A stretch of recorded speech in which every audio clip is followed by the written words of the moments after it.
I'm Gerald Edwards, Commissioner for District 2, and a lot of things I got done this week was taxes. Oh, hi, my name is Sharif Benson. I am Commissioner for District 4, Vice Chair of Planning. I had to have someone else cut my yard because I haven't had a chance. So I haven't done anything to my yard except for pull some of the mint that I planted last year. It was actually cut up where I wanted it to. So that's been good. My name is David Cooper. I'm one of the at-large commissioners. And the question is, one thing you done this week? Yes. All right. I am strictly in recovery mode. Spring break, I took 34 kids on a 6-day college tour, and I am still recovering from that. So, nothing. Tony Lococo, District 4, union member. Yeah, I've got my taxes done. That's what I accomplished this week. Tobias Katz, District 1 zoning commission. I've been on 3 bike rides this week.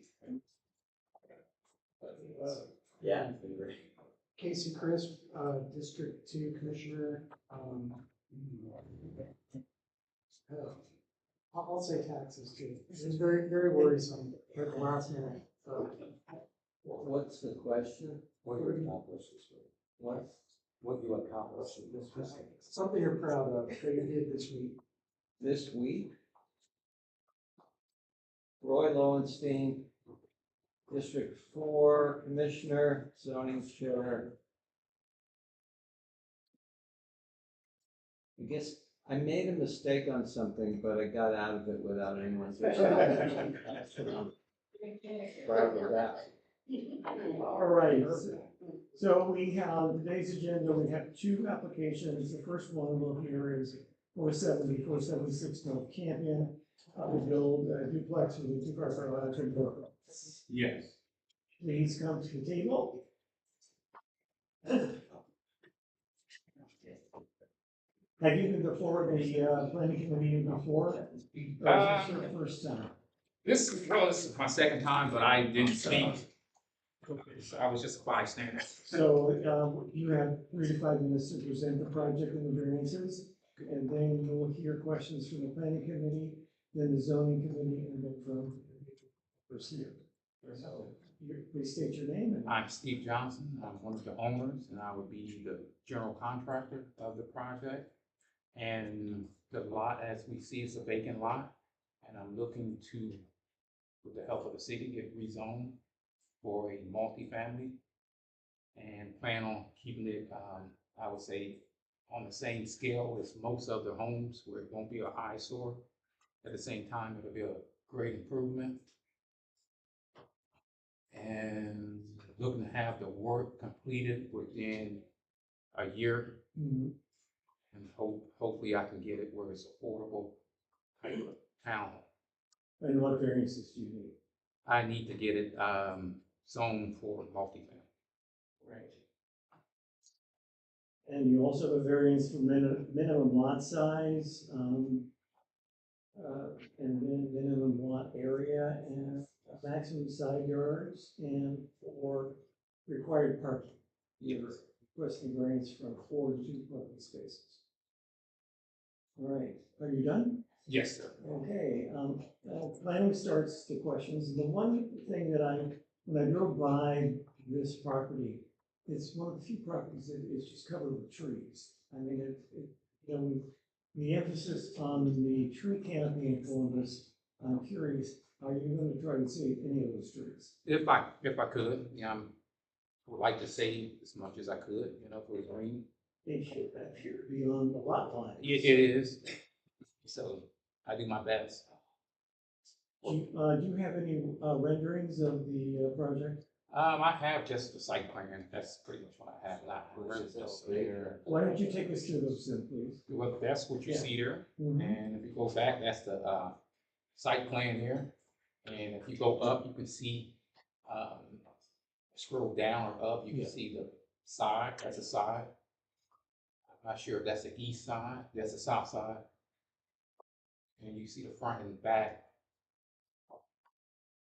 To your left will be the front. To your right will be the back. Oh, these are side-to-side duplexes. Yes, And so there's a balcony on the second floor. yeah. And I want to inject one other thing. We're open in terms of being able, if we can get it rezoned to where we can make it a little bit bigger.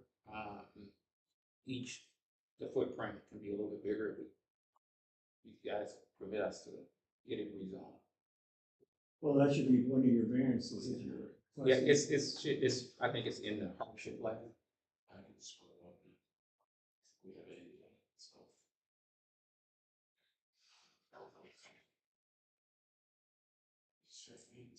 Any other questions from planning? Right. So I don't. Yeah, you of course have the variance for the lot width because it's grandfathered in. Huh. All right. Some comments, I mean, I don't think there's a lot of comments to be made, but you essentially are putting a 2-unit on what was previously zoned a single unit. That's something we see all through the neighborhood. It looks like your yard coverage is going from 50 to 53, so you're asking for a little bit more coverage, but also pretty standard to the neighborhood with the weird lot sizes that we have that are extra long and not super wide. This is something that maybe I haven't learned completely, but you said you could make the footprint a little bit bigger if you were given the variances. These are the variances in front of us, so we can vote on it. If you want a side yard reduction even greater so that you can increase the footprint, it's something you would just have to include on here. I don't know if that's something that we can include in the letter, but yeah, we would need it on City there. would need to actually provide that guidance for you, how you can do that. Yeah. All right, Commissioner Alonso. We can only review what you propose. So if you're gonna change this substantially, it's like not within what we reviewed and commented on. You can make small changes to this as it goes through our process. There may be some changes that we encourage you to make, but let me ask you this. How does this building line up with others on the street?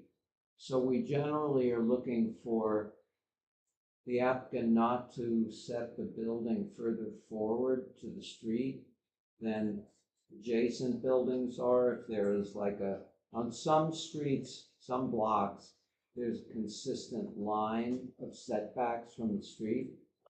Others, there isn't, so I'm just asking, how does that work for you? We always do the same setback on all of our construction I do here in the city of Columbus. If I'm doing a new What does building. that mean? It's gonna be on the same plane as the previous residence. It's gonna be on the same line. The setback would be. Right, so it would be really helpful if, in addition to showing us the site plan, that's a perfectly good site plan, no criticism intended, but you haven't shown us how that building lines up with what's north and south or east and west. What are we dealing with? There are adjacent lots on either side, correct? Actually, let me see here. It should line up with the structure next to what I'm proposing. Because this is the closest structure, correct? Yes. Okay. All these homes are set back pretty far from the street. And this looks like 15 foot here. It looks similar, I'm just asking, No, that's because great. that needs to be confirmed. Yeah. So the next step in the process is the site visit meeting. And when we go there, we're gonna ask you to identify the corners of the building, actually show us, put a pin in, Okay. put a stake or something in to show us where that 15-foot setback from the right-of-way. It's not a setback from the sidewalk, but from where the actual right-of-way line is. So please do that for us. Go back to that elevation of the front and back of the building.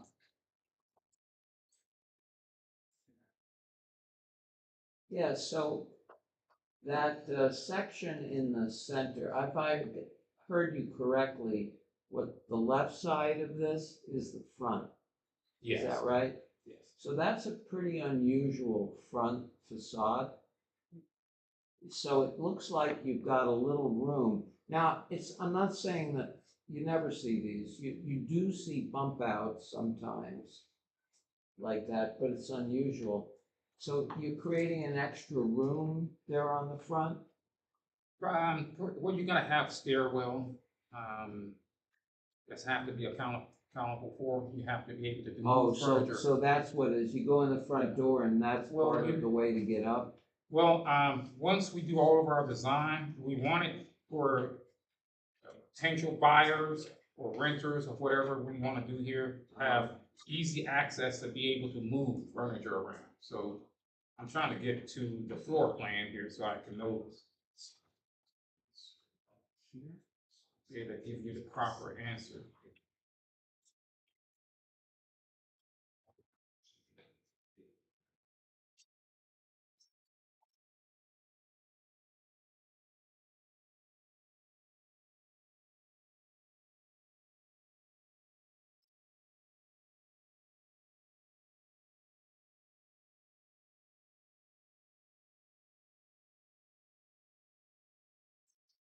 It's almost serving like a mud room.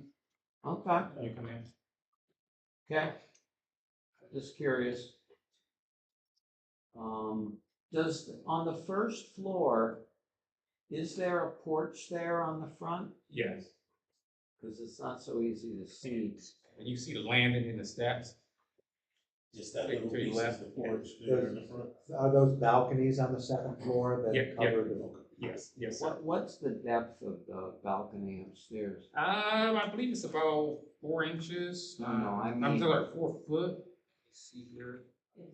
I think it's bigger than that. Let's see here. Oh, So they're always, There's a door, which is probably, 30 inches. Well, I mean. it looks like on the first Just the floor, seasons, 30 it looks like on the first floor, the stair comes, the door opens out onto that little, little front porch, but it's not really usable. You're right. Where they took that porch, that would be porch space on that front. Mhm.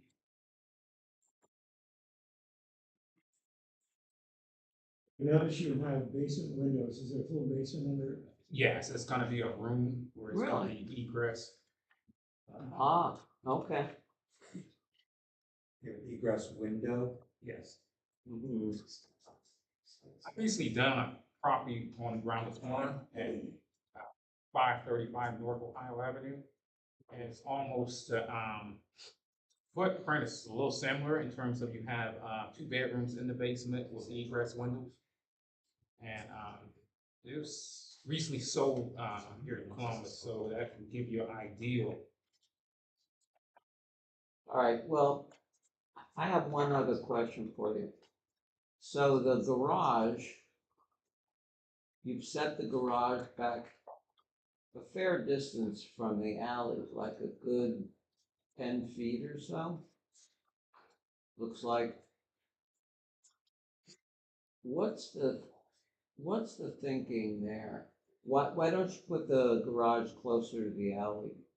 Doesn't look like you've left enough space for parking space between the alley and the garage, which is fine. I have no issue with that, but if you're not gonna have a parking space in front of the garage, why not set the garage back closer to the alley? Well, actually, you can probably get a car in that approach, you know, I don't think it's, I don't think it's C dimensions. Well, Yeah, if the issue. if that's 32 feet for the lot, that looks like roughly 30. So it might be, it's 10 to 12 feet. I can help if needed. You can see that the alley right of way says 12 feet. So the city of Columbus minimum for maneuvering is 20. So The city what now? the minimum for maneuvering distance is 20 feet. So the garage has to be at least 10 feet from the right of way line. So that's probably why it's pushed back that far. So the alleyway plus Oh, I whatever didn't the see apron that. is has to equal at least 20. It's a very narrow alley, right? So that's probably why his designer did that, just to help out. Like, if you go back there, can you actually get in and out? Yes, Okay. yes, you will be able to see that. I want to get back to your question about the, Okay. balcony too. That's going to be 6 foot by 7. Okay. 6 foot by 7 2. The second floor balcony. Doesn't look that deep based on the width of the door on the first floor. It didn't, it's probably going to the edge, but.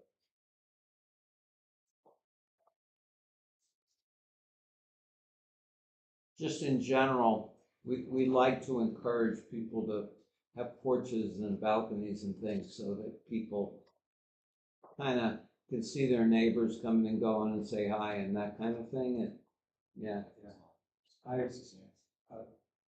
I will say, I don't have an issue with any of the variances. The variances are all standard. Yeah. I'm really concerned with the architecture on this. It's just not street friendly. It's odd to not see a front door on the front, Yeah. or porches. The windows on the center on that bump out are out of scale completely. The windows on the porches are out of scale also. I'm not sure who your architect is, but I think they could sharpen their pencil a little bit. Okay. It's just, and it's just a personal opinion. I think it could be a lot friendlier. I'm assuming this is siding. Yes. Along the same lines there, the windows that are shown on the first floor front facade, is that really like a just big, It's a picture. single window? Yes. Where that's been done in our neighborhood, it really, it's not a great look. I think it's a lot better to do 2 double hung windows instead of that big picture window that you might see more likely in the suburbs somewhere. Okay. They just seem out of scale. Well, it's another way of putting it. And those windows that are on the bump out, Yeah. if they were higher, closer to 3x5 windows, that are more standard, I think it would look friendlier. But, those are style questions. We're not a design review board. We're just saying, our reaction to that. We're not gonna, at the end of the day, the commission isn't gonna vote based on whether we like those details. But I'm gonna bring this up to my architect to get him to make some adjustments here. it'll go over a little better. It would go a long way. Yeah. I didn't get a chance to dig into this, and I didn't see the floor plan. How many units is it total per? It's gonna be 2 so far. It's 2 lots, Okay. so it'd be 4 doors. I'm sorry, what? So, because you mentioned a basement, and I wasn't sure that I fully caught that. So how many rooms? I shouldn't ask units, I'm sorry. 3 bedrooms. 3 bedrooms each, 2 units, okay, so 6 bedrooms. 2 baths then? 2.5. There's 2. Yes. This is 2 buildings? It's 476 and 470. Right, so you're doing the same thing on 2 lots. Yes. Oh, So this is, so you're doing 2 doubles. Yes. side by side. Side by side, yes. Okay. Okay. Making sense? Yeah. Yeah, no. So then, That was not clear. yeah, because Sorry. I thought I understood that, but I wanted to make sure. So these adjacent lots that say, like, those aren't going to be vacant because you're actually using 2 of them. So is it the third one that's staying vacant? The third one, the city owns it, and I filled out the application to try to purchase it from the city. Okay, and would that be the lot closest to this home or the one It's furthest? gonna be one where you see the bus stop. Okay, so the furthest from that home is the last Yes, lot. sir. Okay, that's helpful to know, so. That would fill in that whole block. Yes. Okay. Actually, it's a total of 4 lots. Oh. Per block. Okay. And so, the very last one, I was having a hard time to get a hold of the owner because the mindset was to develop The entire street. Yeah. But what's in front of us are 2 doubles. yes. Yeah. Okay. Both same footprint, same variances. Yes. So in terms of planning density that close to it. And that other lot is the same size. Aye, They're yes. both 32 feet. All right. Copy paste. Anybody else here on zoning have anything they want to ask? Any community comments? Yes, Lynn. I have a question Please about. introduce yourself. I'm sorry, we know who you are. Oh, sorry, I'm Lynn Stan, I live in, Old Town East. But been very, made awareness of CODA and bus stops in a lot of different ways. And I don't know what the responsibility of the property owner is, but I would hope that you would make it very conditional and safe for people who are wanting to ride CODA, have it be covered and have a bench or something for people to sit on. I mean, to be really very friendly and keep that in your design and make that really, it can still be cut off from your view with bushes, behind that, but also sidewalks. And, even if it's not around you, just say that it's important to you because you want people to be able to safely Yes. be able to take the CODA and are welcome to take it back. Yes. So that is something I really think is important. On that note, you might want to talk to CODA to see what they might want to do. Because as a previous bus rider, that type of stop is a pain in the neck. There's no place to sit. And it's not conducive for people riding buses. So I would actually encourage you to talk, see I would suggest that. what if they have any plans to make it a more accessible site for CODA riders, what they might do. The other thing is, in the email I sent the owner, I requested that you meet with the Bronzeville Yes. Neighborhood Association. Have you scheduled an appointment with them? No, not as of yet. I was waiting for this meeting to set up something with them. I comprehend it to set it up after, and I could have misread. Well, the sooner you do it, Yeah. the better off it is, because the sooner we know that the neighborhood association has kind of said, yeah, we like this project, we're much more inclined to actually approve it. If there's a problem with the neighborhood group with this, that's something you would need to work out with them, I understand. okay? All right, any other questions for this project? Well, since planning doesn't have a quorum, we will be voting for this at the general body meeting. I'm sorry we can't vote, but that's the way cookie crumbles and we don't have a quorum. So thank you very much. Thank you. Thank you, I guys. have to, are you aware of the process? Because sometimes we skip over it of getting the letter coming back for zoning site visit. No, I just mean like, in terms of like a full description, because I don't know. No, I understand. So the next step you have is the site visit meeting with the zoning committee. So those of us here on this side of the table and a couple more members potentially would come to site visit meeting. So let's see, what's the second Thursday in May is what? Oh, Second Saturday. that would be the 9th, yeah. Yeah, so the 9th, May 9th is the site visit meeting. So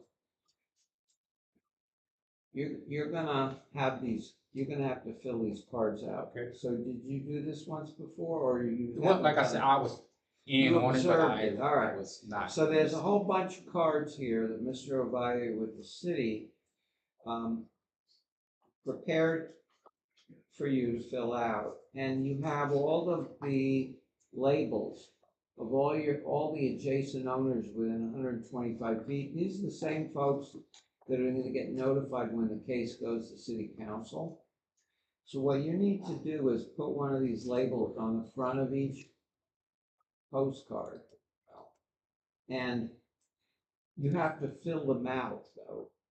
You have to indicate when the meeting is. So it would be the 9th at 9 o'clock in the morning. So it's Saturday morning, 9 a.m. The location of the meeting is the site itself. This is the Near East Area Commission. So you have to fill that out on every one of the cards and get that back to Mr. Ovalle here. He mails them, not you. So you have to return the cards all filled out, ready to go. we'd ask you to get that done by next Tuesday so that they can go out in the mail. As you well know, the Postal Service mails things erratically, delivers the mail a little bit erratically, and so that's why we want you to do it in the next few days. Okay. If you have any questions about it, you can ask us. You don't have to do it right now. You can take them with you to fill out, or and bring them back to Mr. Obaye's. His office is here on the first floor. Or you can sit out in the lobby and do it now if you wish. Your choice. I think I may just do that. All right? Okay, so we're all set? There you go. So we'll be seeing you at 9 a.m. on the 9th of May at the site, okay? Okay.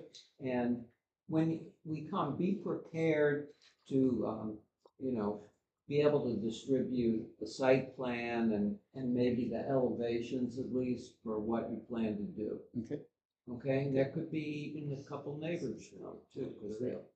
Reason I wanted to mention the rest of it is because you said Brownsville Neighborhood Association. So once you go to their meeting, because we didn't vote today, we will have to vote at the general body meeting, which means planning will vote first, and then the whole commission will vote second. Having that information from everyone in Brownsville would be helpful. So I just don't want that to be confusing because I think there was maybe we weren't as straightforward. So I apologize, but like I do want it. We want to make sure that you've met with them and we get some feedback before the final vote of the commission, which will be in the middle of May. Okay. Okay? Okay, sound good. Thank you. Thank you guys for your time. Enjoy. Thank you. Have a good- The next project is 155 South Ohio, a variance to 3 units.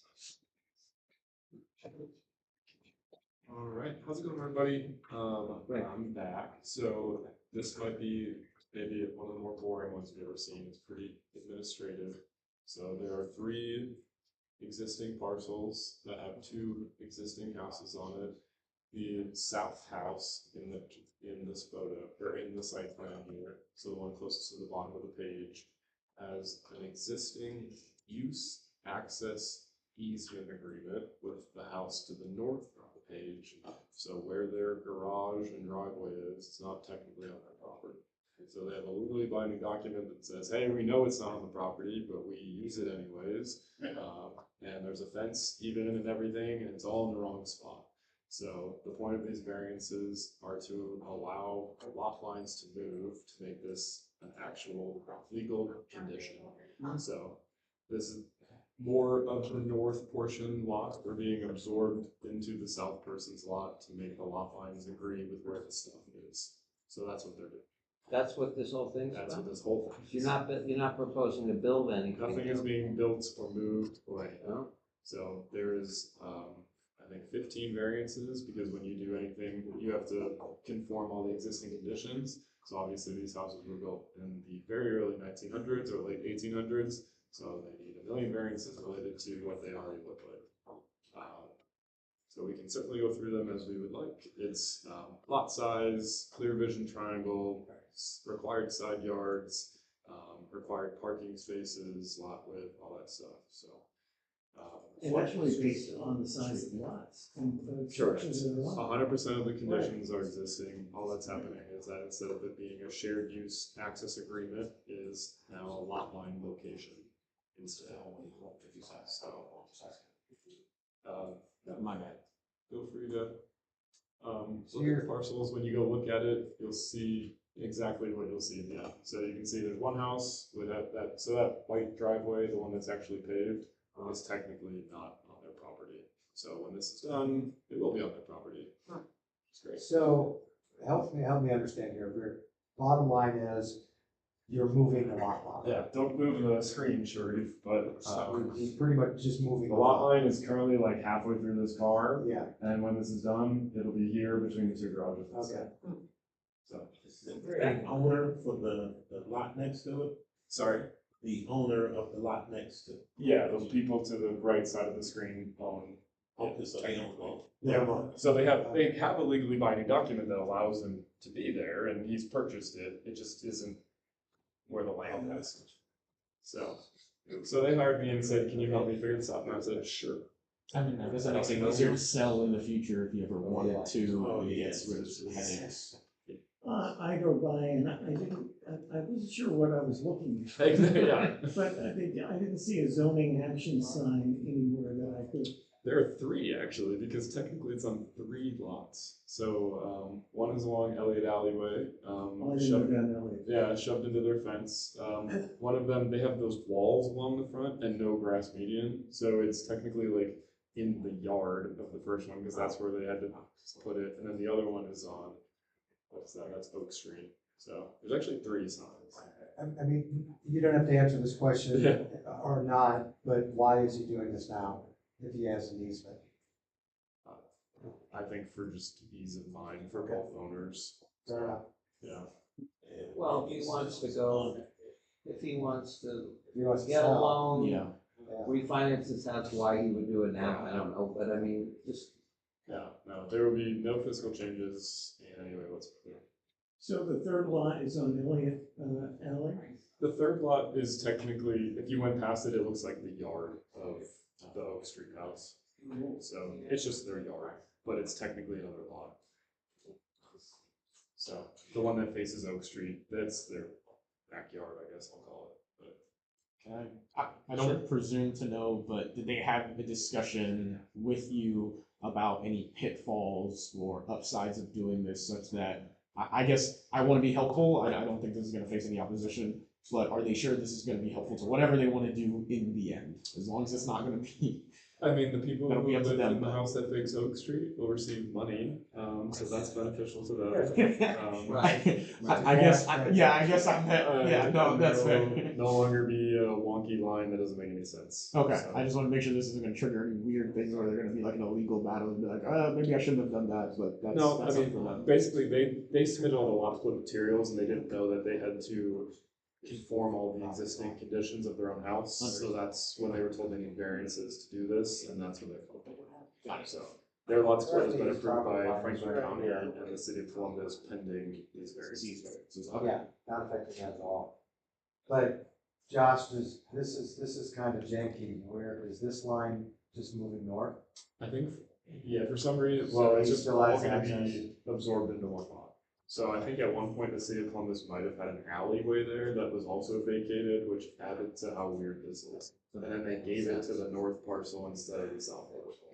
What were they thinking back then? so who has that lot that's west of the house that fronts on Oak Street? The owner that faces Oak Street. Yes, so it's their It's their yard. yard. It's a side yard that functions like a backyard or. It's, So yeah, weird. there's like planting beds, it's their yard. It's a weird condition, get it? Yeah, but this will make it a little less weird. Right, anyone have anything on zoning other? Just want to say, it reduces my anxiety to see this, something like this fixed. Looking at that is, Yeah, it's kind of crazy. It is weird when it, like, the property line runs under your garage, it's kind of weird. Yeah. Any community comments? Hearing none? It raises the question again, is this worth having a site visit? I was going to propose. Because it's it's an existing condition, nothing new is gonna get built. You're simply moving a property line for the convenience of the adjacent owners. Yeah, and the easement is already in that line, so like they already have it functioning that way. I would make a motion to waive the site visit. So what we would do is have these cards filled out where people are notified, but they're notified to come to the general body meeting, Okay. I can do that. second, which, and that would, so that's a yeah, sure. Yeah. You want to vote on that? Yeah. All in favor? All right, 5. Seems Do we- pointless. The meeting, the general body meeting is, 16th, yeah. Since we're not doing a site visit, we still need to vote on the general body. Yeah, we would. Yes, so, what is it? The 14th. 14. And I still will be attending Old Town You're right. East, it's the night before. Huh? I still am going to the Old Town East meeting, it's the night before. 13th? Yeah, I'm on their agenda. Okay, great. That'd be great to have that. Can't imagine anyone's gonna have much of an. Well, I said it was probably the most boring one I've ever brought. Probably so. so do we want to vote? Yeah, so zoning will vote right now, Since we're not doing a site visit, we'll just vote now. okay? wishes to make a motion? I motion. Second approval. Okay, all in favor? 5, okay. So zoning has voted in favor, planning didn't vote, planning will vote the general body when the rest of us then vote on the thing on the 14th. Here are your cards, there's a lot of them, I'm sorry about that. It's even So, the Ohio and Oak condos, all of our townhouses, so each one has their own. And yeah, owner. that's why that's back. All All right, right, the next item was 95 East Broad Street, that has been pulled at the request of the presenter. So the last item on the agenda is 1312 East Broad Street is oh, yes. a informal conceptual review of plans for the Broad. Oh, which one? Now I'm confused. So which property are you guys? Johnson Street. Johnson Street parking. It's not on the agenda. It's the first one that says special guest. Oh, I didn't, I'm so sorry, I didn't see it on the, I apologize, that I've been, I scrolled right past you, that's my fault, Can I I go look apologize. down? Yes, ma'am. I'm the So one- how do you want to do this? Today going first now? Yeah, Okay. I'm really the one who should apologize. Looking at my slides. Yes, I'm pulling them up now. Okay. Yes, Street. First and foremost, good evening, members of the NEAC Area Commission. My name is Troya Braxton. And I'm here this evening basically representing myself and the residents on Johnson Street. I currently reside at 242 Johnson Street. This house, which has been in our family for over 100 years. So I grew up in the neighborhood, went to the schools in the neighborhood, and over the years I've seen a lot of changes take place throughout the neighborhood. And I'm here to talk about how it has affected us as residents, or specifically on Johnson Street. Okay, slide 2. 1 second, I Oh, think it's okay. gonna let me, if it works, I apologize. Okay, yeah. So thank you for the opportunity to let us speak today. All right, so next slide, please. Yes. All right, so here's the core issue. We face a severe lack of access to our homes due to non-resident parking of OSU East Hospital employees and contractors. This has been an ongoing issue for years. Spaces are at a complete capacity daily from 7 a.m. to 5 p.m. If we leave our homes to go to work, school, whatever, go to the grocery store, doctor's appointment, things like that, when we come back, our slots are gone, and we have to search for parking elsewhere. Most, if not all properties, we do not have garages or any parking in the rear alley. Next slide, please. This is just to give you an example of over the years, my dad basically did this flyer. He's been distributing these flyers for years in the neighborhood. He just passed away just last year. So I'm here to keep it going. But we put these on individual vehicles when we see these contractors park in our spaces, just to kindly give them a reminder like, hey, this is the issue we're dealing with. Can you kindly park elsewhere? Even though this is basically a public parking street. So, let's see what else. And approaching employees, sometimes we have to approach these employees and contractors that consistently park on our street. Some of them are generally nice, but then we do come across some issues like, hey, I gotta get to work, I don't care. So, it's that type of thing. Slide 3, please. And this is slide 4. A large part of the source comes from OSU East hospital staff and employees and contractors. OSU recognizes and agrees with the need for a permanent parking solution. Ms. Beverly Tate Johnson, who is the program director of the Department of Patient Experience at OSU Medical East Hospital, whom I have been in contact with her. I called her numerous times, alerting her of the issue over time, so she's very well aware of it, and she's been extremely phenomenal in trying to deter these contractors from parking in front of our homes. And she's not here tonight. She was supposed to come, but she does have a representative here with us tonight, Ms. Annie Morisco, and I'm sure she'll probably have a few words to say as well. We as longtime residents of Johnson Street therefore seek a formal solution and request a shift in this longtime critical parking issue. Next slide, please. Contractors utilizing, Nope, next, so I was here and then, yeah, so as you can see on these, pictures, I took these photos, from Johnson Street facing, north, on Johnson Street. And as you can see, there are contractor vehicles and other employee vehicles, and it's like this daily.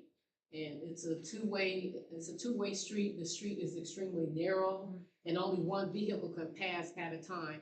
And it also causes issues when you have like those huge trash trucks coming through, emergency vehicles, that type of thing, because you have to back up to let somebody else come through. So that's a big issue. So the overcrowding has caused delays in traffic flow, and the issue lies from Valdez Hill Drive in Johnson Street all the way to Granville Street. The daily stress of searching for parking has become highly inconvenient, and it is starting to be extremely unbearable. And I do realize, and we as residents realize, the community is growing, the hospital is growing as well, but therefore it's basically displacing us as longtime residents, and we have no other options. Okay, slide number 7. Oh wait, the impact on safety and health, because we do have homeowners who are living on Johnson Street who do have mobility challenges, and that presents an issue as well. And it basically boils down to a safety risk when we are forced to park elsewhere and walk to our homes, which once again creates a safety issue. Next slide, slide 7, please. Data and observations. Okay, so by 8 a.m., once again, as I mentioned before, every day the street is consistently at 100% capacity. And there's also a clear mismatch that exists between the number of homes and the availability of parking spaces. So for example, if we want to have relatives come by or visitors or whatever, that creates another parking issue as well. Next slide, please. These photos that I took, as you can see on the left, our contractors getting out of their cars and, right in front of our homes. And we put flyers on their cars consistently. And, we have repeat offenders. They just don't care. And so that's what those 2 slides are. The one on the right slide is facing south towards OSU East. And as you can see, once again, there are those contractor vehicles. So this is showing proof of contractors seen on the next slide, additional photos. And then this photo actually represents the back alley of Johnson Street, behind Johnson Street. And as you can see, there's no parking whatsoever. So we have to park like a block away or park on another street, and it's just a mess. It really truly is frustrating. So that back alleyway behind Johnson Street proves that there's no other parking spaces. Slide number 10, solutions. Residential parking permit issued. OSU employees and contractors hopefully will be enforced to park in the OSU West parking lot. And I also have photos on the next slide of where a parking permit is located on Valdez Hill Drive that is right off of Taylor Avenue. And I'm not for sure how they obtained that parking permit or when it was obtained, but we're looking for something like that on our street that could help us, help it be more livable for us. And to my understanding, there's also other streets, if I'm not mistaken, in the area that have parking permits as well. Slide 12, please. That's slide 12. Okay, there we go. All right, this slide represents a view of available parking spaces in OSU West lot. And I took these photos several times, other photos as well. This is at 10 a.m. in the morning. And as you can see, there's a lot of available empty spaces at that time. And like I said, it starts between 7 and 8 a.m. on our street when they start filling us up. And there's no real excuse for them not to park in that lot. They just basically want to park in our spots for their convenience, but it definitely inconveniences us. Let's see, next slide, please.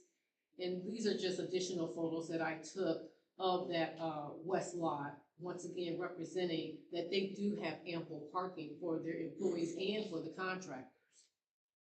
All right, proposed actions on slide 14. So we're basically requesting that the city conduct a formal parking study and issue a formal directive for OSU East Hospital workers and contractors to utilize designated institutional lots, and also to implement a residential permit parking zone to prioritize the residents. All right, next slide, slide 15. So community support, residents, and there are a couple residents here, to include myself. We're looking for other residents to come as well, because I sent them flyers. I went door to door to each resident to say, hey, they're frustrated with the issue too.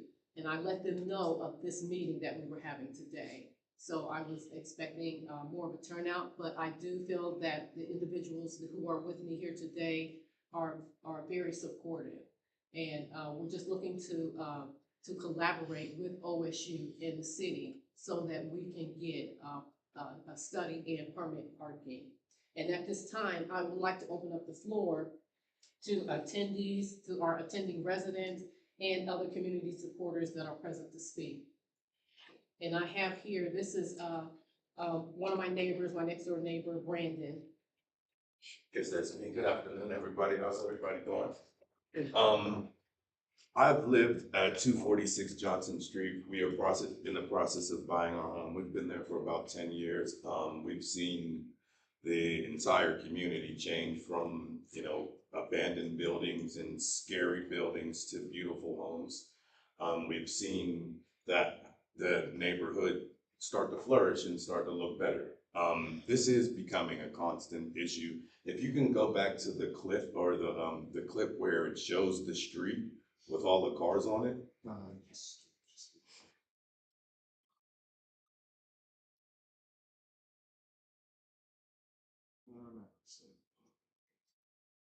Okay, so I can point this out.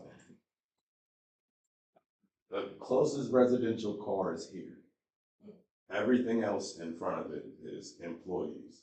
So when you see this, you just see cars. You don't realize, hey, that's the closest residential car. And then I think it's 1, 2, 3, 4 behind it. But everything else is usually employees that are of the hospital. I get it, everybody has to go to work, everybody has to make their money, and they're trying to make it as convenient as possible to get there. But if we've tried to come out and speak with the construction workers and say, hey, I drive a semi, okay? So sometimes I might need to bring the truck home so I can hook up the pressure washer and clean it, but I'm not able to do that. I know a lot of people that work third shift, so they'll leave at 11 p.m. And when they get home, they have to try and find a parking spot on another street. So then now they have to wake up and set their alarm at maybe 10 or 12 or maybe 1 and hope that the contractors are gone just so they can go get their car and pull it back in front of their house. Again, it is a public street, but if you look at how much space we have, it's extremely narrow. It's not a lot of space. And unfortunately, when we try to communicate and verbalize it to individuals, like Ms. Troy said, some people are really helpful when they're cool. Hey, I apologize, we didn't know. But some people are aggressive. Some people start with yelling matches and you can't tell me what to do. It's effing public. I literally got cursed out the other day by asking a guy, hey, dude, are you guys allowed, my words verbatim, are you guys allowed to park in the hospital parking lot? And his response, don't ask me any effing questions. Honestly, I would rather not ask him any questions. But anyone ever said why they don't park in the hospital? Are they allowed to park in the lot? Yes, Yes. absolutely. It's 1,000%. further from the hospital. Well, the hospital has multiple lots. So there's one in the front, there's one on the side, and then there's one right there by our street. This is like 4 blocks from the hospital. And there's not even a direct route from Johnson to the hospital if you were to park there and walk to the hospital. It just seems extremely inconvenient for somebody to park here that works at the hospital. Well, that's due to the construction that they're doing. Some of the construction they're doing is closer to that side of the building. So I'm thinking that, oh, they're gonna park here so they don't have to But their walk all parking the way lots are around. under construction, are they? There's still plenty of parking. Absolutely not. That's the issue, that there is this parking that's available, but they have this parking available in their parking lot, but our parking is being taken. Can you go to the clip just in the back alley one more time? Yeah. And that's going out. No, you're okay. I think you've brought us like a very legitimate issue that we need to understand and see if we can partner with the people at OSU East to figure out what's going on. So this is the back alley. If you see that worn down fence, that's my good old raggedy fence. She's still holding strong. I've had to try and squeeze my semi right there at times to park because there's literally no parking on the rest of the street. Like I said, the individuals that leave for work at 11 p.m., they have to now set an alarm after they get home to go bring their car in front of their house. That, to me, that's just craziness, you know what I mean? I could see if the hospital parking was constantly at capacity, but it's not. So I don't understand the reason why that can't be rectified in some way, shape, or Heaven form. forbid, we have groceries, we have to unload groceries, we have to double park on the street just to unload our groceries and then go park someplace else. I want to thank you all for bringing this to our attention. Like, you've clearly very easily identified the issue, showed us potential solutions. I think whatever we can do to help, I think folks would be on par to help. My question would be, it sounds like you've had conversations with folks at OSU East. Correct, and she's here. Oh, okay. I wanna, I think we have a good understanding of the problem, Yes. maybe potential Yes. solutions. So please we're very come. supportive of seeking a permit parking option. We have sent out emails to our staff, we've talked to our contractors, and clearly we do have parking. We have tried to do all of our due diligence. I know Miss Beverly's actually gone out and looked at the folks that have parked there to try to figure out who they are. And it's just one of those things that it comes back to, it's a public street that people can park on, and it's really hard for us to be able to police, and we can't actually force them not to park there. And that's our issue. So if there's a permit structure there, then we're able to say, you can't park there and you can get towed. So that, if we're understanding, is the solution that both OSU East and the neighbors of Johnson Street would like. Absolutely. So are you asking us to write a letter of support for this? Is that what you want us Well, to we commission? want, some sort of permit parking. I know, but we don't have the We don't power to have the power issue to do that. Only the city You have can to do apply that. to the city for that. So Commissioner, so I could jump in. Yes, Yes. please. This with the city of Columbus. Ms. Braxton had reached out to some city staff, for parking enforcement in the past. And their recommendation was that in order to get the traffic study done, it does have to come from the area commission. Some type of support from the area commission to begin the process. Obviously, there's multiple steps. They'll have to conduct it. Actually, yeah, there's multiple steps. The recommendation has to come from the commission. The ask has to come from you all. They'll have to look at it, and if they do carry it forward, they'll analyze it and they'll make the decision. Obviously, it's not a guarantee that it will be a permanent parking, but the ask, as what was told, was that it does have to come from the area commission, just have that support. So, and like I said, I have to find out what the process is of who we have to contact to submit that, but part of the initial discussion is to present to the area commission to have this conversation, and then move forward with it. Thank I you. think that's fantastic. So what I can do, I'm secretary of the commission. I will put you on the May general body agenda so the commission can vote to write a letter on your behalf. So we may approve which I assume they put. So that would be your next step. You can do an abbreviated presentation at the general body meeting, but at least from my point as a planning person, parking permit is your only way to get involved. Thank you. If it's helpful, we also recorded this so we can show it to the other commissioners that will be at the meeting, so that hopefully we can very quickly come to a consensus to provide a letter. I don't foresee that being an issue. And then I would say, if you've already kind of contacted, sounds like Mr. Ovalle is aware with it, please let us continue to support you in whatever way we can after that letter to see if we can move things along, because I can imagine, unfortunately, the city having to do this parking study, this might take a while, so whatever we can do to then move it forward, please let us know. I think folks are gonna be helpful. Commissioner Chris. My question was in regards to if you have permit parking, how does that affect guests who are trying to visit? It's all on an app. Guest passes. You go onto an app and give the license plate of your guest and they can park for X number of hours.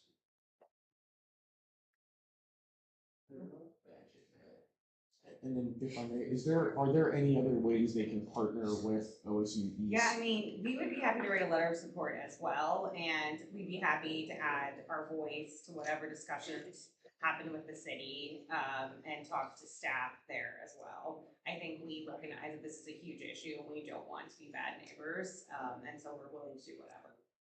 And ditto, go ahead, So I'd like to make a suggestion that you attend the general body meeting along with this group, so we hear the consensus of, the agreement amongst neighbors, so to speak. Yes. Thank you very much. Yes, Just one. Oh, no, go ahead. Is there any way that OSU could put in the agreement with contractors that it is required that they use the lot? I don't know, I'd have to take that back, but that's a good question, and I am happy to take that back to our folks. I feel like permit parking could potentially be an issue, but if you guys could if it was part of the agreement for a contractor to sign on to do work with OSU, that they have to use facility provided parking, that seems like, because I feel like we're getting into a sticky issue with permit parking, because you're gonna have, somebody has 10 people, but they go on the app and allow to take up the whole street. They need to be pissed at that person, and then I don't know, permit parking seems awkward to me, and I think if we could if it's OSU's contractors, if they were required by their agreement to do work for OSU to park there, I feel like we fixed it. I guess the permanent parking idea, is something that we're putting ahead of us right now, is because our street is basically the same layout as Fail to Hell, and they have permanent parking directly on that street. So and our brain and say, if they have it right here, why wouldn't it be something that we would also have if we're literally the connecting corner, you know what I mean? And maybe it is the better solution, I don't know, I don't have any familiarity with it. Okay. But it's, yeah, but it seems like if we could fix the issue by just getting the people to park where they should be parking.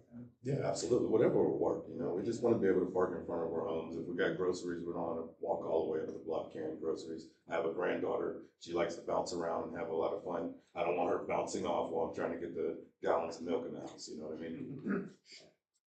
So thank you all for coming. Absolutely. Thank you for your time and thank you for the opportunity to hear our voices. Thank you much. Yes. I thought, we were gonna do for community, but I was going to say is that when it comes to contractors, I don't know if it's available to, like, ask for the names of the contractors. I could say for a career, are they plumbers, carpenters, like what type of career and occupation that they have? About everything. So with that, what's the construction going? Is it in the back of the lot? Is it in the front of the lot? Is it inside of OSU? I mean, I think the problem is that we have different contractors that come every day for different things, just because it's a big hospital that has different parts and pieces being changed all the time. Okay, so I know that when I worked in OSU Wexner Medical Center, the new. Could you take this conversation? Oh, sorry. Yeah, I'd like to move on with the meeting. Okay, go ahead. Yes. So the next is, Your flash drive, I've done that to too many people.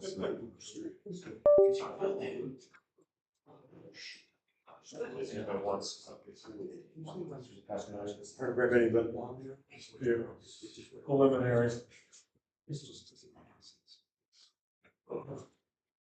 Oh, yeah, presentation here. You'll see on your video file there. I'll say hello and whatnot. introduce yourself, please. Hello, my name is Gage Childress. I'm with Children of Luxury Rentals. I own about 100 properties in Italian Village, Victorian Village, and the Brewery District. Almost exclusively historic properties. We buy kind of the crappiest house on the street, spend lots of money fixing them up and try to get character to the neighborhood. Welcome to the Broadwin Hotel and Residence. I apologize, it started right away. And anyhow, I've looked at this building for 8 or 10 years now. I've always liked it and wanted to find a solution for it. I know 20 people looked at it, and there's quite a few difficulties and challenges we're dealing with. We wanted to at least come and chat with the community, with the commission, and see some of the ideas we have, and just see what type of feedback there is. We have obviously lots of obstacles, but we want the community's input, and we're trying to work with the next door neighbors right now on an easement, give us some access issues. I guess right now we want to talk about was just usage of the building, potential how the site can flow. So just feel the little things. I think I gave you a list. I wouldn't go over, but just whatnot. So. Would you like me to start the video? Yeah, if you want, this is a quick little 5-minute video we put together. This kind of introduces the project and kind of the direction we're heading in. A landmark revival on East Broad Street. We are dedicated to saving a 100-year landmark before it is lost forever, restoring both the building and its role in the community. Located at 1312 East Broad Street, Columbus, Ohio, the building was established in 1925, and we are reclaiming this legacy for the next century. Here is an overview of the video's content, which covers everything from why this project matters to the economic impact and our closing vision. This project matters right now because Columbus is experiencing strong population growth and demand for urban housing and boutique hospitality.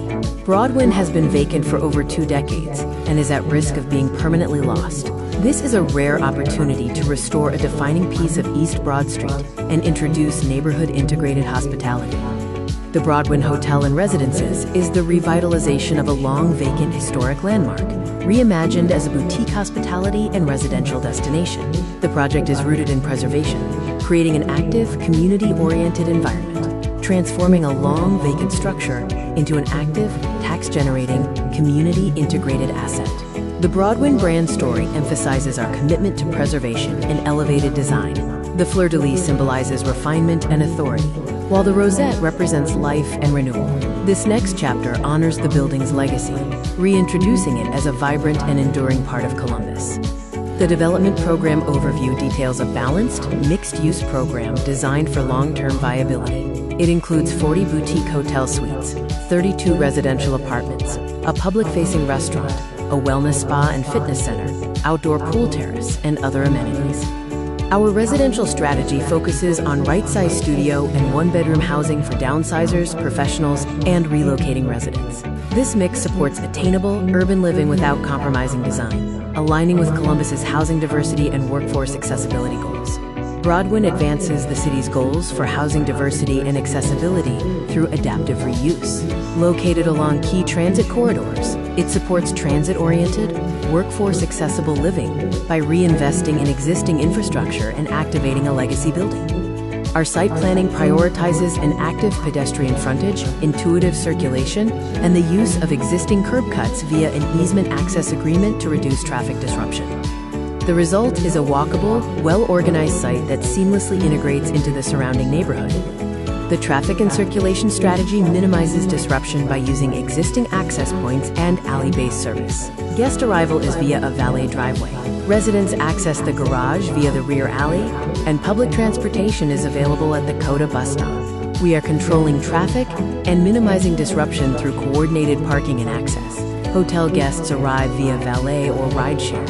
Residents have private spaces in a secured garage. Staff parking is coordinated nearby, and optional valet service is available for residents and staff.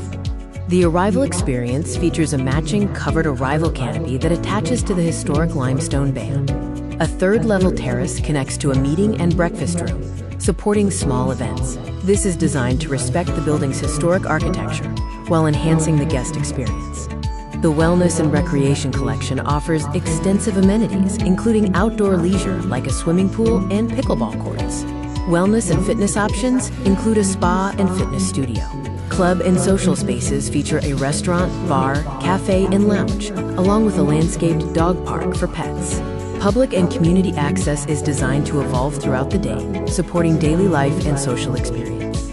Ground floor areas like the cafe, restaurant, bar, and wellness center are open to the public, activating the street throughout morning, midday, afternoon, evening, and night.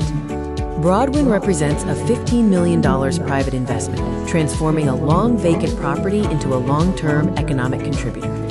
We anticipate generating 300 construction jobs, 70 permanent jobs, and an estimated $800,000 to $1 million annually in local tax revenue. This transformation supports the local workforce and strengthens the East Broad Street corridor. Broadwind will succeed due to 4 key factors.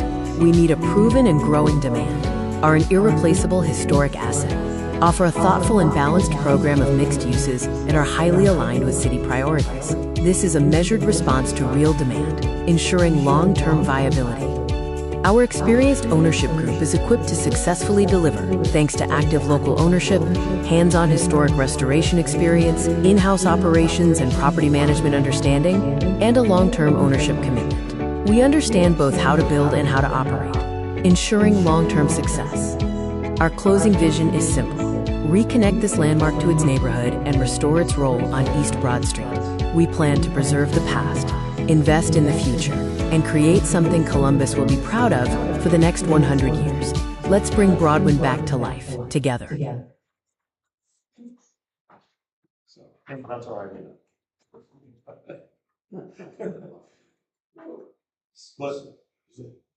right. Last I looked, which was a while ago, it was actually a garage structure behind the Broadway. Correct, yeah, it's Is that gonna be 34 okay? spaces. We've had several engineer studies on it. We believe it can be kept and improved. There's some structural issues that need to be resolved with it. Our big battle right now is it a mid-rise or a high-rise? And if we activate the rooftop space at all, it's 100% a high-rise. And we just get into just enormous construction costs, and there's not enough square footage to justify it. If we don't activate the rooftop space and a little bit of negotiating, we can maintain a mid-rise.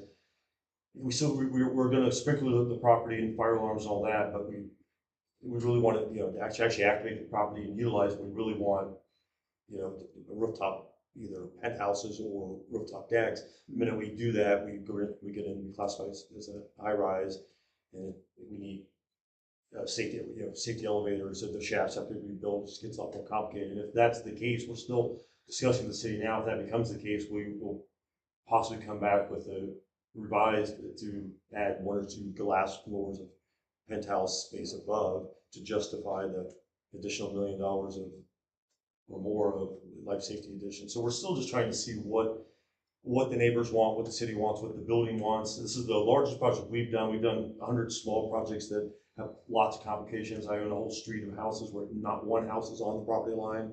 And so I mean, I've built lots and lots and lots of obstacles, and you just keep pushing and pushing and pushing, you can get there. We just hate to put a lot of energy into something and then realize it's just not even possible, or someone doesn't want it to happen. So we really like to understand where all the barriers and things are. We want to use the side lot for additional accessory parking. We want to put a driveway through. This project's been, there's 3 developers have put money in this, worked on this. They made it pretty far in the early 2000s as condos. That's actually our architect that we're working on right now with us is doing our feasibility study. Phil Haring, he spent years on this, and then they just ran through the financial times of 2007 and 8, and 2 developers have owned it since then, and have ran into just kind of the build, the challenges you run into where if we go for tax credits, which we want, we run into all the the life safety, where the sprinkler systems go, where the fire rooms go. There's just so many challenges. So we feel we've solved a lot of them, and we're just kind of navigating this minefield. But we want to understand the city's, what does the community here want? The building has not been utilized for 25 years, so it's really almost, it's just been an eyesore. The previous developers did nothing to completely neglect the property, so there's just a whole pile of it. I mean, I spent the last year, there was 75 liens on the property, and we cleared off. There was 200 violations. We cleared most of everything off, have a free and clear building, a blank canvas, and we're trying to, move forward, but, we don't want to start throwing a ton of money into it until we know, or at least, we have a plan that it's supported by the city and by the neighbors. Well, my opinion is if you could save this building, I'd be very happy. You know, we're concerned in another 5 or 6 years, it may not be. I mean, there is a roof on that's keeping the water coming in. Our problem right now is like it's being broken into every single week. People are just destroying it. There was 20 teens in it this summer, just smashing things with sledgehammers. So it's really frustrating. We're trying to preserve as much as we can and the store. Our brick exterior masonry team starts next week. There's some existing city violations. This chimney right here is has gotten into it over the years. So we really need to take the top 10 feet off. There's no purpose. This was a boiler room chimney. We do need to take the top 10 feet off. The original plans, it was condos, I think got approval for that, or sort of didn't seem like they had a problem. We'd like to remove that, bring the capstones down, still maintain the chimney, but those bricks are about ready to fall, and then repurpose those bricks in the back where they're missing. And we're going to begin to tuck point and power wash and clean the exterior of the building while we identify other problems. We're just still trying to obviously narrow down the program usage. We can't, I mean, of all the options, whether it be affordable housing, apartments, luxury apartments, condos, the only thing that even comes close to having a chance is a mixed use with a hospitality component that gives us a kind of a bump in revenue. Otherwise, there's just nothing can be done there.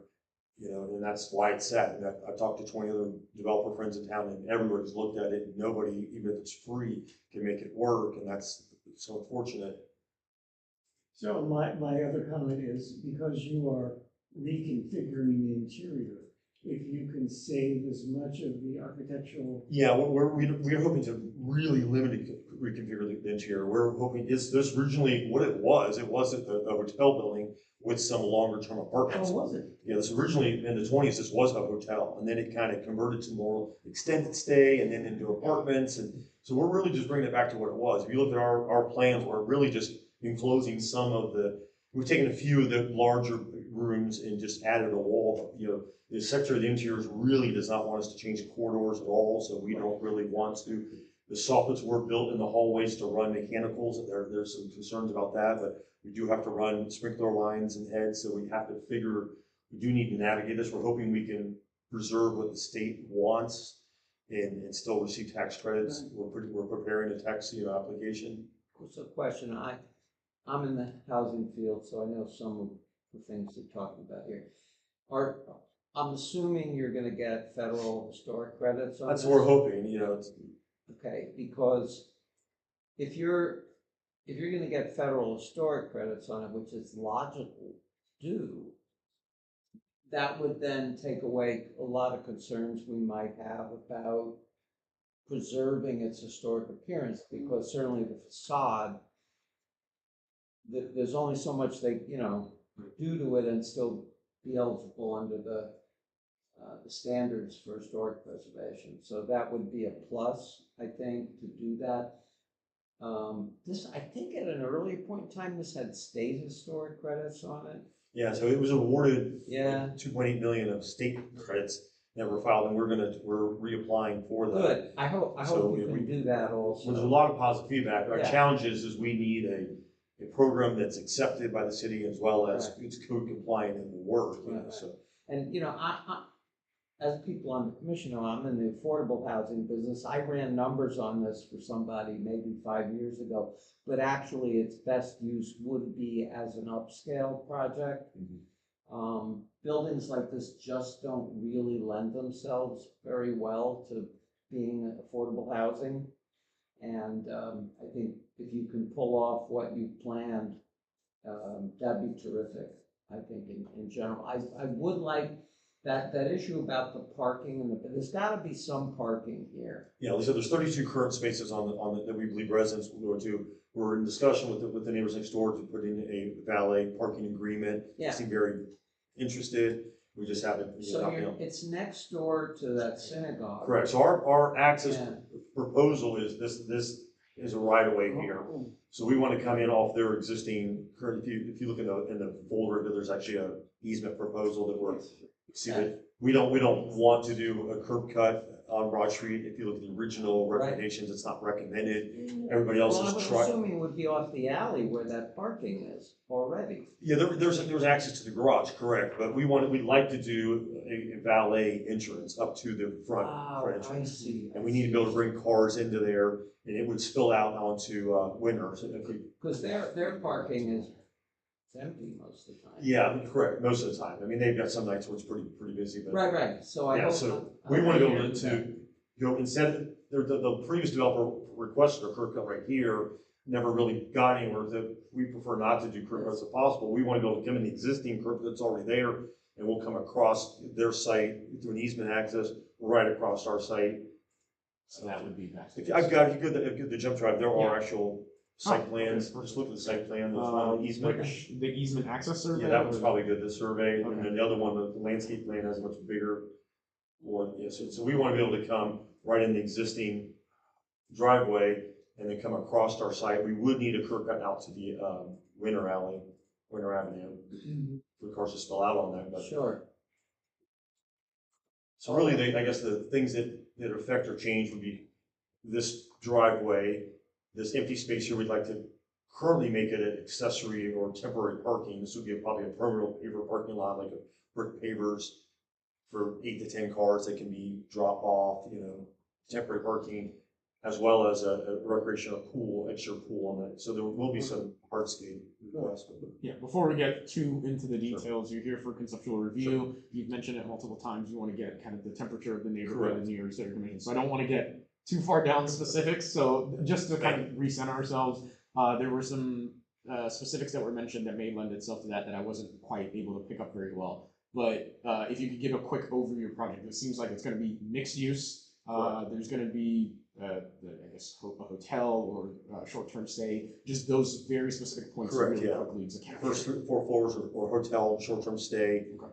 would be a cafe, a restaurant, a bar. Lower level would be like a wellness center, spa. Out to the back would be we propose to close in the light wells with like glass and activate those spaces, so it would become the cafe out to a pool deck area. The remaining floors would be permanent residence.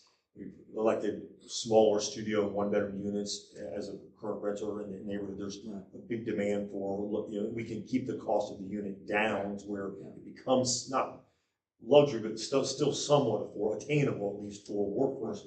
Understood. I just wanted to make sure that was. Of those amenities that you talked about, which, if any of them, are open to the public? Well, yeah, so obviously the spa, the hotel, the pool, the restaurant, all those are public facing, all those are available to the public. So it'll be a restaurant you can make reservations or just come right on into. Like, there's similar projects, new build projects like this all over, down in, further on West Broad Street. There's a new hotel that has a similar project that's like this, that the public can come right into the restaurant. So the restaurant would be that, as well as the bar. The pool would obviously have like a day pass. You'll probably check into the hotel and get past. I mean, that sounds good. I mean, there's nothing on Broad Street. Yeah. Yeah, that's the challenge, it is. Which is, Yeah. that would, huh? It would be a popular restaurant. It would, I These things would think. lend itself Yeah, well to. right, and that's the idea. Good, where do they go? Well, they would pull up in valet, or they'd walk, or. Yeah, but still your ballet, I mean, well, are we all? I'm walking. Yeah, you I'm walk. not valeting. I'm just. Yeah, and since that's that we're downtown, we're not like in the suburb, but there's far back. Oh, I know exactly where we are. And people here know that how passionate I've been about that building for the 25 years. And the opportunity is really a mixed community, but some of them want to be owners. They don't want to just be renters. Oh, sure. And intentional community is really something there, and I think you're misjudging a little bit on some of the extra things. I'm not so sure pool, honestly, some things I think are just a little upper class, snooty looking.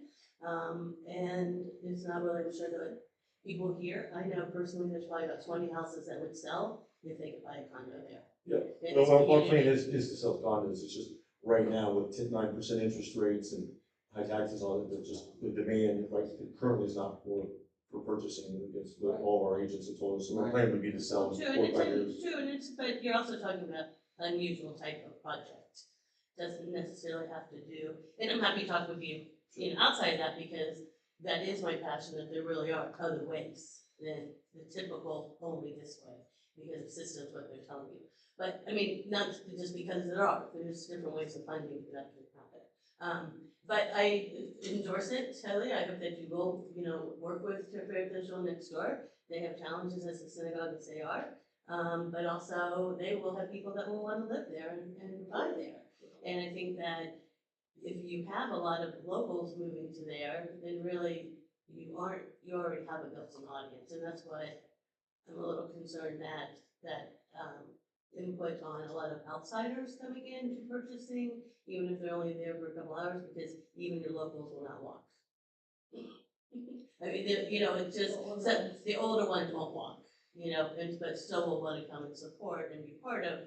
So I think that maybe there's even other ways to create clubs and yes, I think it's, thank you for doing it. I know, I never really thought that the two previous owners had any intent of ever developing it. I thought they were just sitting on the money. There was, so it's very nice that someone is really, you are doing it, and We're trying. and I've seen your logo before on posts, so.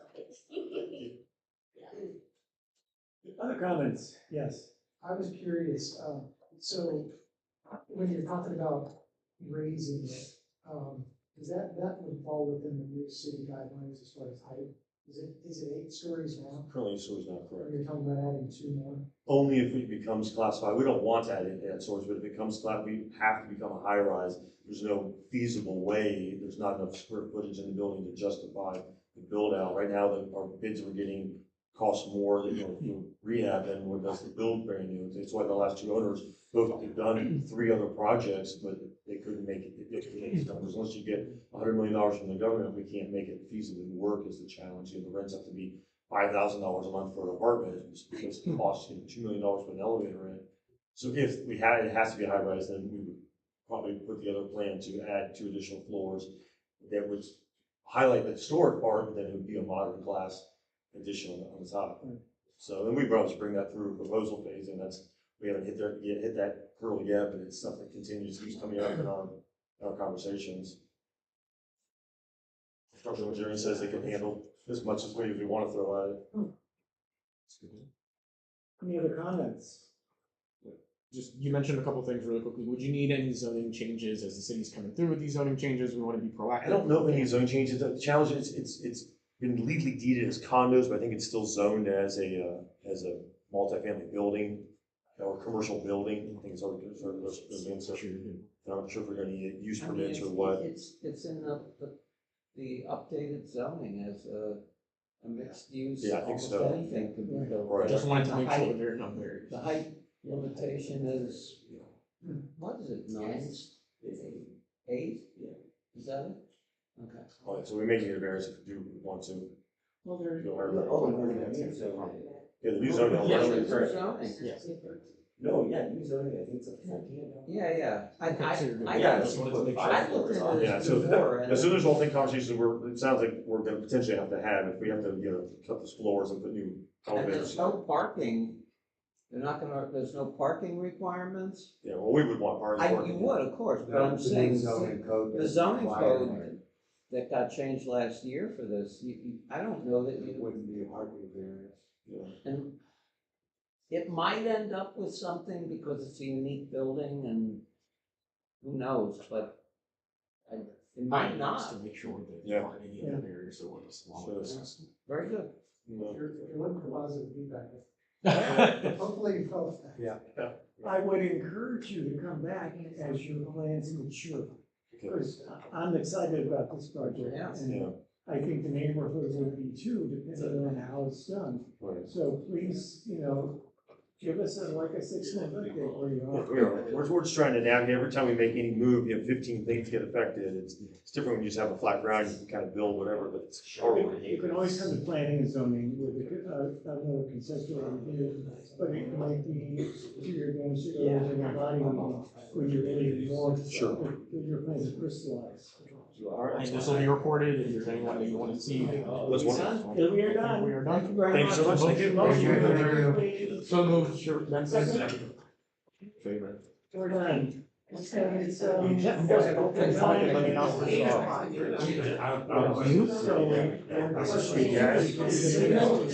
Yeah, from the report. Look out for opportunities for affordable. Wow, that's My wife, it's like, this doesn't, buildings like this cry out for luxury. Yeah. I That would be amazing. I would prefer that. A little bit of modern with a little bit of historic. It would be all right, but Really? Modern. I like that. And today I had lunch at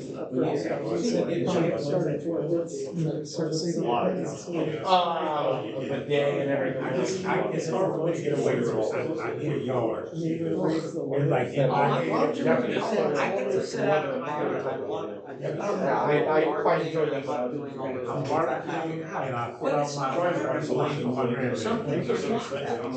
Look, I'm not gonna forget. I don't want him to know his flashlight. Downtown Philadelphia, you know, getting all these, and they have a view of the center of downtown. The city light up at night, they love it, that's not what I want.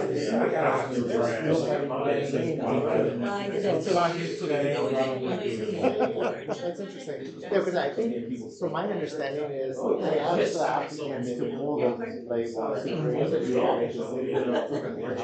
To submit it with the application. The polling and then all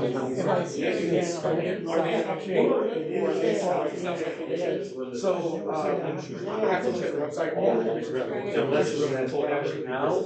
and they would just use text. Yeah, no, that's always gone. We are going to sell. Because the city has all the area commissions and So they're gonna be. Because I don't know if I need to tell them they need to give it the city first. They got plans and everything. Yeah, so I mean, you always want to do like a conceptual review, just so people are aware, and then if they're like us, they're trying to be hopeful and navigate that process, and you can do it at the same time as the city. It's just not right. The website that has all the area commissions listed. So it depends on which one of these it is, you know, it's like. They are Parsons and Williams. Except there's an address gonna be low. Everybody has that violation. Oh, fine address. They all want that. I don't know. No, it's alright, Parsons because it'll let you do cross street sometimes.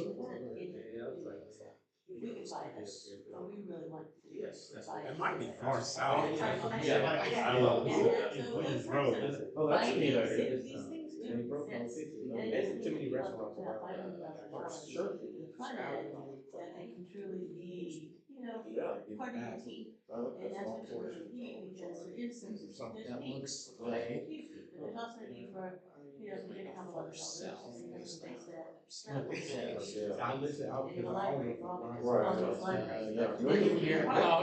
It could be right on the edge, and I think it is far south. So they will give you their meeting times. Yeah, I still late on that. Oh, but I don't want, they want to be able to talk. Yeah, so there's emails, so you just email whoever these people are, and just, you know, email all of them, just so somebody sees it. And then is there a better way, or should they just, I would just say email that way, because then there's the neighborhood meetings, because I just use Gray. Yeah, and then you just ask, so, not everybody, most other commissions actually don't have a planning, they just have zoning. Okay. But you could probably still ask to do a conceptual review of their general body meetings, or whatever they say.